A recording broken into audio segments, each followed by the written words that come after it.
Getting into Resident Evil today means staring down a mountain of content.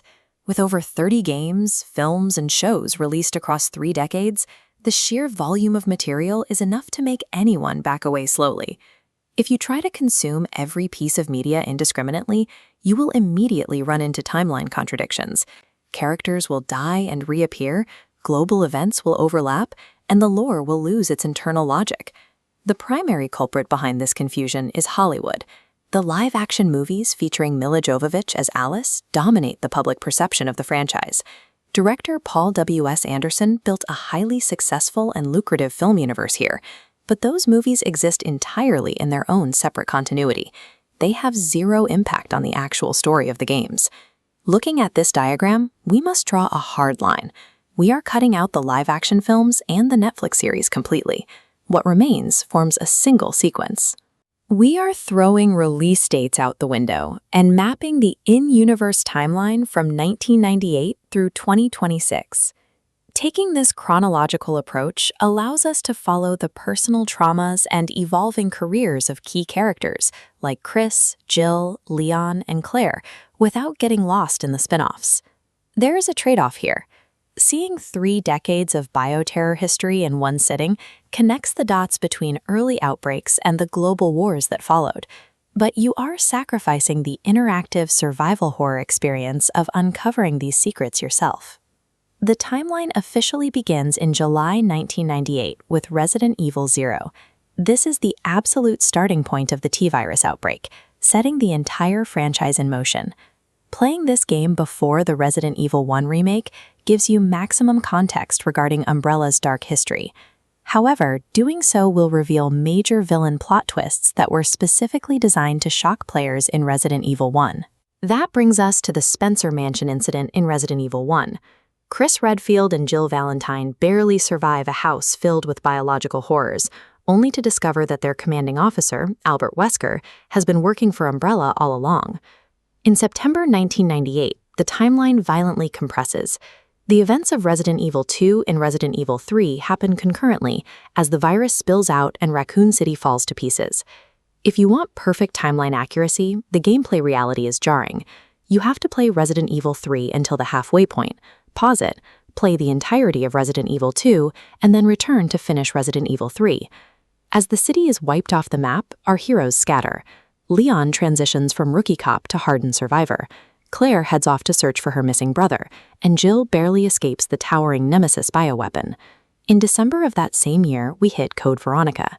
Because it hasn't been remade, the gameplay is dated, but skipping it is a mistake. It features the vital reunion of the Redfield siblings and brings a superpowered Albert Wesker back into the fold. The back-to-back events of 1998 form the foundation of the franchise. This single year cements the core traumas and corporate betrayals that drive these protagonists for the next 2 decades. As we scroll down this timeline to 2004 and Resident Evil 4, the threat evolves from local zombies to mind-controlling global parasites known as Las Plagas, with Leon now operating as a U.S. government agent. By 2005, in the game Revelations, Jill and Chris investigate an infected ghost ship and officially form the BSAA, a dedicated anti-biocurism military group.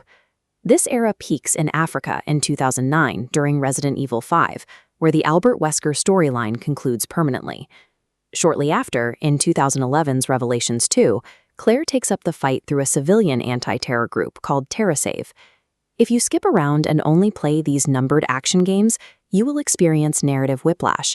Characters suddenly have vast military resources, global agencies pop up out of nowhere, and the politics of bio-black markets are treated as common knowledge. To bridge that gap, the CGI movies, Degeneration, Damnation, and Vendetta, are necessary. They explain how these characters navigate the messy politics of a world overrun by black market bioweapons. This entire era culminates with Resident Evil 6 in 2012 and the CGI film Death Island in 2015. At this point, all of our legacy characters have united as hardened military veterans to fight a global C-virus outbreak. Ignoring the spin-offs and CGI films leaves gaps in the story. They provide the connective tissue, explaining how the series evolved from quiet survival horror into explosive global military action. In 2017, the franchise executes a tonal reset with Resident Evil 7 Biohazard. the superhuman legacy characters step back, and we meet civilian Ethan Winters as he fights a fungal bioweapon known as the Molt in rural Louisiana. The trade-off with the Winters saga is distinct. You have to accept abandoning the sprawling military storylines of the legacy cast, but in return, you get a highly intimate, localized, and terrifying nightmare. This era pushed the boundaries of interactive fear by shifting to a claustrophobic first-person perspective, leaning heavily on the immersive capabilities of virtual reality headsets. Ethan's arc continues in 2021's Village. A returning Chris Redfield drags Ethan into a snow-locked Eastern European cult in a desperate bid to save Ethan's kidnapped daughter, Rose. The next chapter on the horizon, Requiem, points toward 2026. Initial reports suggest an older Leon Kennedy returns to the ruins of Umbrella's legacy, attempting to tie the modern Winters era back to the 1998 origins. The Winters saga proves that the franchise survives through a cycle of reinvention. By introducing civilian protagonists and new viral threats, Capcom maintains the series' horror roots before weaving them back into the larger legacy universe. With the full timeline laid out, the overlapping bioweapon conspiracies finally have a clear sequence. But knowing the lore is only half the battle. Choosing where to dive in depends on what you value in the series. If your goal is to understand the origin story without enduring 1990s controls, the Resident Evil 2 remake is the entry point. If you prioritize highly polished combat and fluid pacing over corporate backstory, you can jump straight into the Resident Evil 4 remake. And if you want terrifying scares without needing to study decades of lore, you should launch directly into Resident Evil 7 Biohazard. The true terror of Resident Evil is an atmosphere that can only be felt with a controller in your hands. But now, when you find that first cryptic note in a dark corridor, you will finally know exactly how it fits into the bigger picture.